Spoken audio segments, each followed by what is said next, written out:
Welcome to Deprogram. This is episode 30. If you don't know what Deprogram is, what is? Well, I'm Lorenzo. I should tell you that first. I'm Lorenzo. That's Lorenzo. I am Nico. Nico over here. Hello, everybody on the internet. And then Deprogram is just, I guess, our live show. We're going to present you with a bunch of information with specific topics. We're going to give you the topics in a second. And then at the end of the show, afterwards, we'll come back and try to answer any questions from anybody if they have any. So if you're in the chat there, thank you so much for joining us. Drop what you can in, and then what are your topics we're going to? Yeah, so essentially, when we go through these topics, we'll just try to bring some context to you all. If you have questions, please, like Lorenzo said, get at us. Shoot us a question. We will talk to you in the after show. So, yeah, it's been like 2 years. 2 years. Oh, a year and a half. So the last time we had Deprogram, we went up to 28 episodes fully, right. And then we had our 29th episode at the 4th Precinct during the Justice for Jamar protests.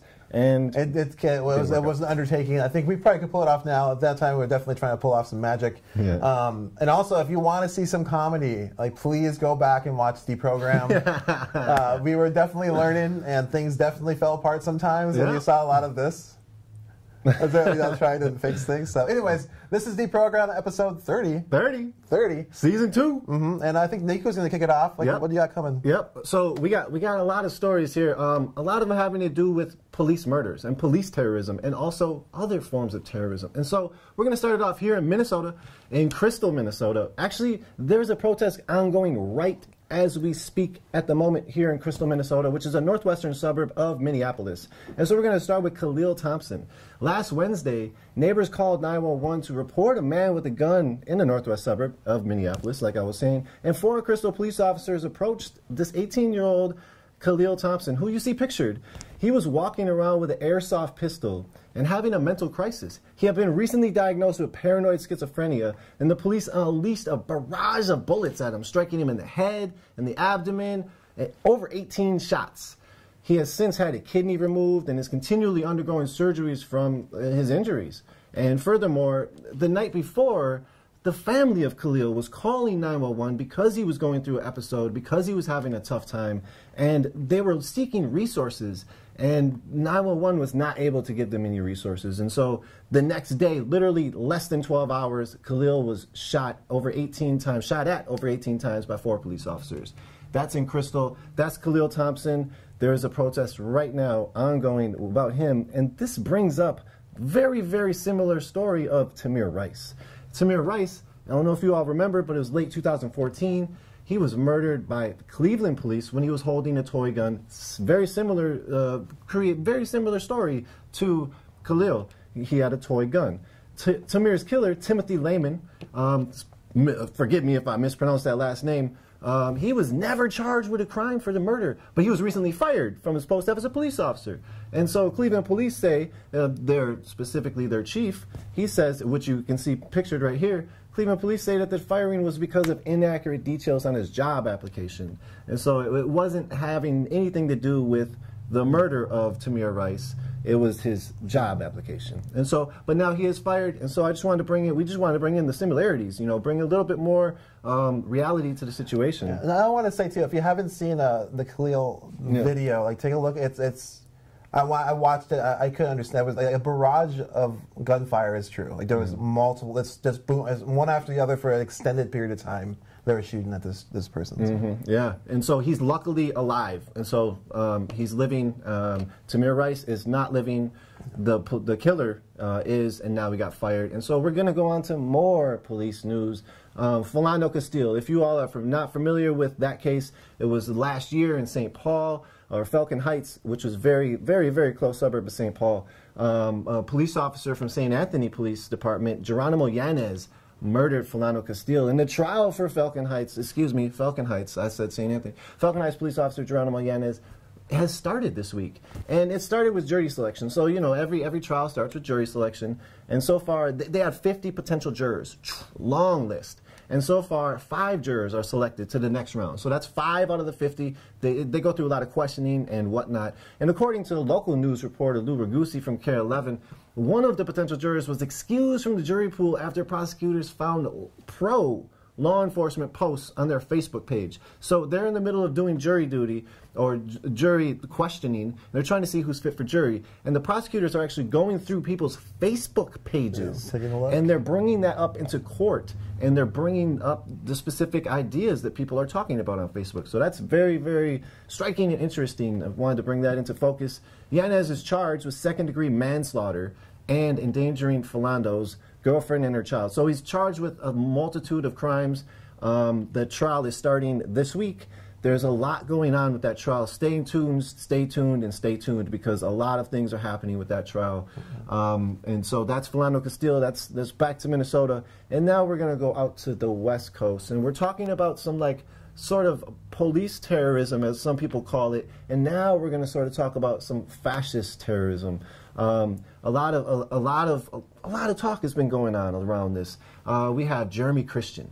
Oh my goodness. So, and, you know, essentially we're going to go back though, because we got Jeremy Christian, and this didn't start on its own. Incidents of domestic terrorism by white supremacists have been multiplying since Donald Trump started his campaign, not only being president, but his campaign. They've been fueling and stoking racist language and violence. And here in Minnesota, Alan Scarcella found a group of friends on 4chan, and they met in 2015. They met in real life, shot each other's guns while joking about racist memes. And this trolling turned into real-life terrorism, signifying further dynamics from what some call the alt-right.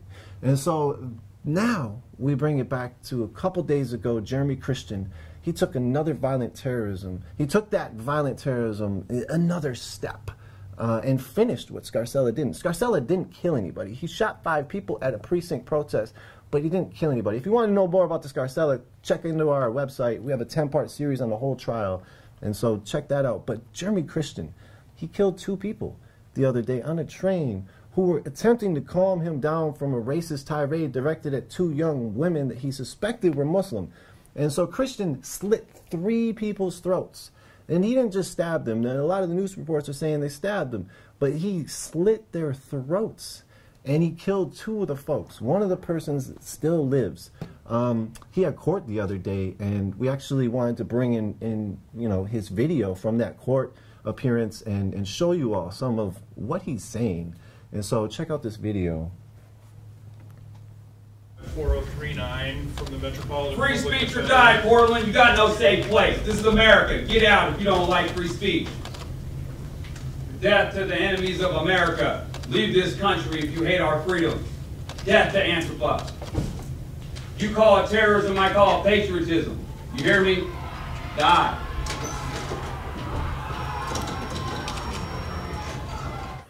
So there you have it. That's Jeremy Christian, live in the flesh, behind bars, or essentially behind a wall of, you know, a window that's part of the jail. So, you know, that's a situation. 4chan, we brought up a little bit earlier, talking about Scarcella. They're hailing him as a hero. Jeremy Christian is a hero to 4chan and to all these, you know, memesters on this level. 4chan flag. Yeah. That is a 4chan flag, and you see kick, and you know. Yeah, no, I mean, it's just to say, like, a lot of the rhetoric you're hearing him say was like condensed alt-right rhetoric. You know, like freedom of speech and all this stuff. Like they're organizing around these kind of like common constitutional tropes or whatever, and then they're using that to kind of like create this divide that somebody has to choose a side. This side is that one, and he is being celebrated on 4chan. Also, like the Daily Stormer, like hailing him as a hero. So that's that side that they've created for themselves. Here's their hero, I guess. In early June, there's a couple right-wing protests or rallies that are coming up that are planned across the country. One is against Sharia law, and another one is June 4th, and June 10th, I think, is the Sharia law one that's nationwide. And a lot of people, you know, it's raising a lot of flags for a lot of people, and even politicians. The mayor of Portland, I believe, has specifically said they need to revoke their pass to have these permits, revoke their permit to have these rallies. And so the ACLU has condemned that. And they said, you know, you need to have this freedom of speech and this access to do that. And so that's happened here in United States of America, in Portland. And right there on the screen, you see a rally that happened here in St. Paul. I think that's Pikeville right now. Oh, it's Pikeville. Yeah, so it was just... Yeah, if you go to our website, you can see that we've been following different rallies of the so-called alt-right, self-named alt-right, and there are different factions within them that they're kind of like, they're fighting and stuff, and they're all out there doing their thing, and they have regalia. You can see their little flag. That's the National Socialist Movement flag. I just wanted to clearly say, a couple of years ago, it had a swastika on it, but as the right rebrands itself, the very, very like sort of violent right. You know, I don't want. Anyways, they're rebranding themselves. They're changing their imagery to try to become more palatable to the population, and so that's what's going on. And a lot of people are saying that they're going to go into politics, and so that's why they're trying to make it more palatable. And so, yeah, keep your eye out for that coming up these next couple weeks. There's a lot of actions going on around that. We're going to bring you from North America down to so-called South America, and we're going to bring you to Venezuela. Venezuela, oh my goodness, this has been a consistent crisis, ongoing crisis. It's entering its third month right now. A lot of places in South America are uprising right now, but a couple of months ago, the Supreme Court dissolved the National Assembly. And since then, protests have just engulfed the country. Nicolas Maduro is the president. A lot of people on the other side opposing him view him as a dictator, sort of the same as Hugo Chavez, who was the breadwinner for this whole idea that's going on in Venezuela. And so a lot of people are against that. A lot of people who are very capitalist are against what Venezuela stands for, because they pick apart some of the capitalist entities that are going and wreaking havoc throughout their country. And so essentially there's a lot going on there. 60 people have been killed there in these last couple months, and that's specifically stated by the AP, and also over 1,000 people have been jailed. And so some people are saying these are sort of right-wing protesters going against the left-wing government. Either way, we also know that Goldman Sachs, yes, Goldman Sachs, who also cooked the books of Greece, they bought $2.8 billion in bonds. And why? So a lot of people are saying that it was going to help boom the fossil fuel economy. It's going to help the gas prices. And you know, there's a lot of questions going on around there. And so that's Venezuela. Keep your eye open for Venezuela. A lot of things are happening again. And I also want to bring in Brazil. There's multiple countries down in South America that hotspots or uprisings, and so that's sort of what's happening on this side of things. And now, what do you got going on? Oh yeah, it's really quick too. If you have any questions about that stuff, definitely drop them in the chat. We can come to it after at the end. So I'm going to bring in a little bit different flavor.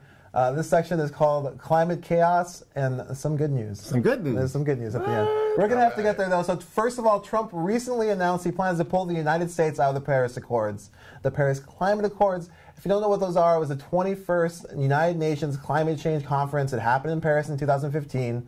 COP21 for short. It was the 21st consensus-based meeting, from my understanding, from doing a little reading, where they actually reached consensus with over 200 worldwide nations. So imagine that for you consensus meeting folks. They did it. And 200. Near 200. And to try to hold the global temperature rise to 1.5 centigrade. I think it's like 3 Fahrenheit for folks out there. Also important to note that activists outside the climate conference, so as these discussions are going on out inside, there's always protests outside. Usually, from my understanding, may not always, but and they were themed the red line protests, saying they need to draw a red line that can't be crossed for warming. So that's what happened there. Trump says the United States is probably pulling out of those agreements. The United States will stand alone, pulling out. Everyone else is still confirmed that they're going to stay for like India, China, the EU. They're still going to stay committed to the accords because to them, climate change is real, and it turns out for everyone.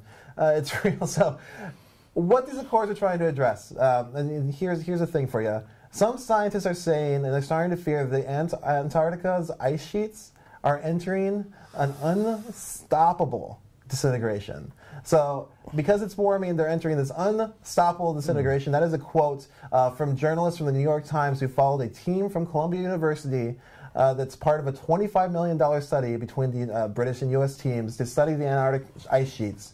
That they're hoping the results will be better by 2020. But right now what they're saying is that for sure, if the climate continues to get hotter. The ice sheets are going to collapse, and it's going to cause problems for cities. That already, if you live in Miami, you know this is already happening. New York, New Orleans, Cheyenne, coastal cities, water's rising. Right now, you can Google King's Tide, and Hawaii is having these big tides. Stuff's going on. So right now, they're doing a study worried that it's going to break apart and cause the ocean rise to be even faster. And the reason a lot of this is happening, too, is that when they can't factor in all these small things that are happening as the climate. It's not even small. Like these large things that are happening as the climate changes. One of them is like in Alaska right now. NASA just released a study saying that CO2 emissions from Tundra Melt has increased 70% since 1975, right? And so while it's a natural occurrence that tundra melts every season and exposes the decomposing material to the atmosphere and it releases CO2 emissions every year, what has changed because the climate has warmed is the length of time tundra is thawed. So it takes longer and longer for the tundra to refreeze, and so more CO2 is released every year because the climate gets warmer and warmer every year, and it's this increasing cycle. So they can't factor all this stuff in as they move forward. It sounds a little bit like madness, but it's happening everywhere. Again, you can look up the King's Tide, or if you want to do another really fun search, look up Siberian methane bubbles. Have a great day. And then, so we're almost to good news, everyone. We're almost to good news. This is like one more shit's melting because it's warm kind of news. The seed vault holds 930,000 seeds from around the world. If you don't know what the seed vault is, it is basically a just-in-case, like the zombie outbreak happens and like world climate destroyed and all the crops are gone, they still got the seeds. And it's often thought as impenetrable because when they put it in, they had to dig through all this permafrost and da-da-da. But now that the climate's warming, the permafrost they thought that was going to protect the seed vault is melting and actually flooded the entryway. Like, thankfully, no seeds were hurt, but the entryway was flooded recently at the seed vault. Okay, so that's a bunch of like random chaos climate news. It's all over. I have more, but we'll tell you about it later. Real quick, do you know if they're going to fix that? Oh yeah, they're really trying to figure out how to fix it. Like, you know, good on the seed vault in my eyes. It's like the only thing that's like planning ahead. Like everything is always like planning for very short term, but there's like these people who are like, we're gonna have all the seeds together. What? For the rest of eternity. For the rest of forever. Anyways, so the good climate news. I don't know, but this is what I got for you. Got some good news. There's a bunch of news out there saying that New York City is divesting from Wells Fargo, and they're starting to divest from Wells Fargo because of the support from the Dakota Access Pipeline. By I mean Wells Fargo, is invested in the Dakota Access Pipeline. There's been a giant divestment movement. Today it was announced that Mayor de Blasio and a comptroller put out a press release saying they're going to vote to not use Wells Fargo in the future. And this is for specific accounts near New York. So the reason they said that is because Wells Fargo received a Federal Community Reinvestment Act rating of needs improvement. And the rating is tied to the ability of the bank to meet surrounding community needs. So basically, Wells Fargo can't meet the needs for the specific contracts in New York that New York would enter with them, so they've decided to vote no to new contracts with Wells Fargo. So the No DAPA movement's taking this as a victory and saying that it's a divestment from Dakota Access Pipeline because de Blasio, the mayor, the person that was on the press release, is quoted as saying to 17 different banking institutions, and I quote Mayor de Blasio, "The people of Standing Rock should not be threatened by the greed of a few wealthy oil industry executives. The Dakota Access Pipeline not only poses a threat to our environment, but to human, tribal, and water rights of the entire Standing Rock Reservation. We deplore allowing our pension funds to run the risk of being associated with such a dangerous and misguided project." So he said that, and so even though the press release does not say Dakota Access Pipeline in it anywhere, the fact that he said this before, people are taking it as a victory for the No DAPA movement. So good news, I mean, also, if you look at the divestment movement, a lot of different states are cutting ties, but it's important to look at the specific wording of it, because sometimes it just sounds like it. If anyone's been around the government, sometimes it just sounds like it. Clean Water Act. Yeah. All right, so that's it. I hope you like that, like climate news. That's basically Deprogram now. So you all are like viewing this as the first time. Deprogram back in the day used to be a couple hours sometimes. Yeah, it could get long. So we're trying. Yeah, so I hope you enjoyed the show. I hope, you'll see us next week, right? Yeah, next week, June 7th? Yeah. We'll be here. We'll be here. And that's going to be Wednesday night, 7 p.m. Central, 8 p.m. Eastern, 6 p.m. Pacific. Is that true? Yeah, we'll be live on the internet. Yeah. Yes, we will. And so when it comes to questions, please, please, please shoot us some questions on Facebook if you have any. Shoot us some questions on live stream if you have any. And we'll get to that in a little bit. And if you like what you're seeing, like definitely go to our website, unicornriot.ninja, click support our work. We're trying to get some more sustaining donors to kind of support this show idea. So, you know, we're shooting for 5 in a week. Let's see what that happens. So could be as little as $2 a month. I think the average is 5, the biggest is like 50. So whatever feels good, whatever works for your pocket, definitely hit that up. Support our work. Unicornriot.ninja. Deprogram's out. Stick around for some questions after the credits. Thanks for joining us. Yeah, one last thing. We have a lot going on this summer with Unicorn Riot. We got the No Dapple Black Snake Killers documentary. That's true. We have Europe trips. We have a lot of homeless context around Denver, homeless out loud, houseless people, and we have a lot going on. So thank you all for being there with us and for allowing us to do what we do because without you, we wouldn't be able to do this. Yeah, for real. Again, like take it like I say all the time. Let's take a look at like the early Deprograms and what they looked like compared to now. That's all because of your support. So, thanks again. I'm Lorenzo. I'm Nico. That was Deprogram. Peace.